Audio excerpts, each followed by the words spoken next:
We in trial now, baby. All right, and this is my lawyer. This is my paid lawyer. And let me see your hands. Wave them at them bitches hating on you with their friends. Girl, you got it. Let them know that everything big. Nail done, hair done, everything big. Am I in? what to expect when getting a PDI or consider an INI at the USPS. Hello, if it's your first time visiting my channel and you're not familiar with me, my name is Creole Barbie and I'm a USPS content creator.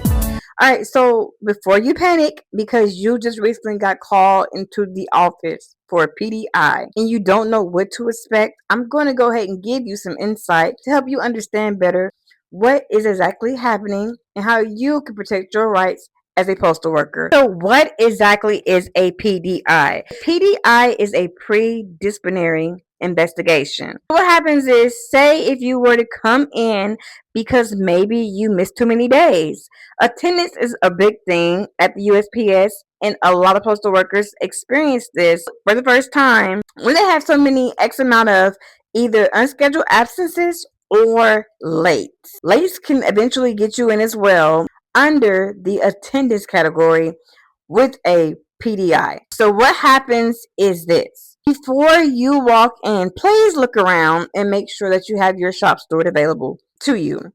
Now, if you notice that you only see your supervisor and no shop steward, it's okay to speak up and say, hey, I am willing to do this investigation. However, I need to have a shop steward present before we continue. So you have your shop steward present, your supervisor is present. Now they're going to tell you, do you know why you're in the office? Why am I here? They're going to say, well, this is a pre-disciplinary investigation or interview. So they're going to tell you the reason why. If it's going to be for your attendance, they're going to state attendance. If it's job performance, they're going to state job performance. Once they tell you exactly why you're there, they're going to read off a letter to you. This is a pre-disciplinary investigation interview lead into further disciplinary actions if this is not corrected, or it could eventually lead up until removal, which is termination. So once you get that out the way and you say you understood everything that they're saying, you're going to sign. Now, that's when they're going to bring the bells and the whistles and the smoke, okay?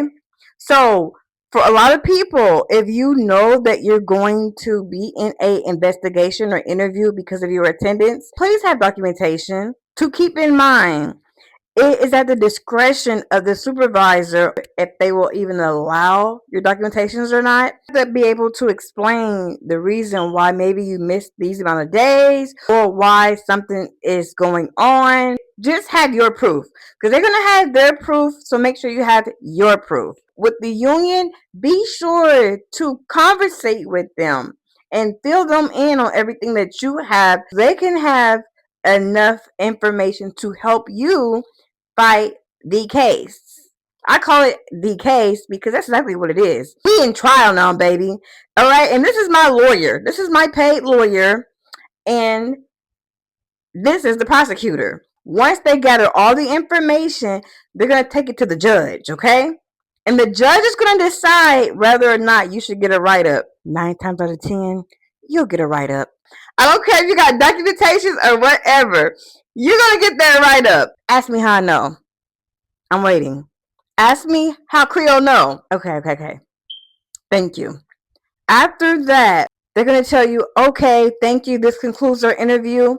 They're not going to deliver a judgment right then and there. A lot of times people, they're waiting to see what's going to happen.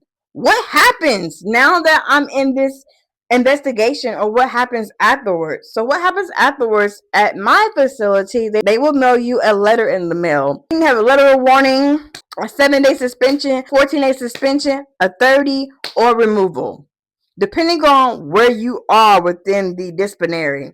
But if it's your first time, 9 times out of 10, they're going to try to slap you with a letter of warning. And that is a no-no. And you guys have to be sure to take those write-ups and give it to the union. And the reason why that's a no-no, especially if it's your first time ever experiencing a pre-disciplinary interview or investigation, is because they miss one crucial step. And now what to talk to you about your attendance before giving you the letter of warning. So you have to have an official discussion. How can I clean up my act with anything, whether if it's my attendance or my work performance, if I have not been told?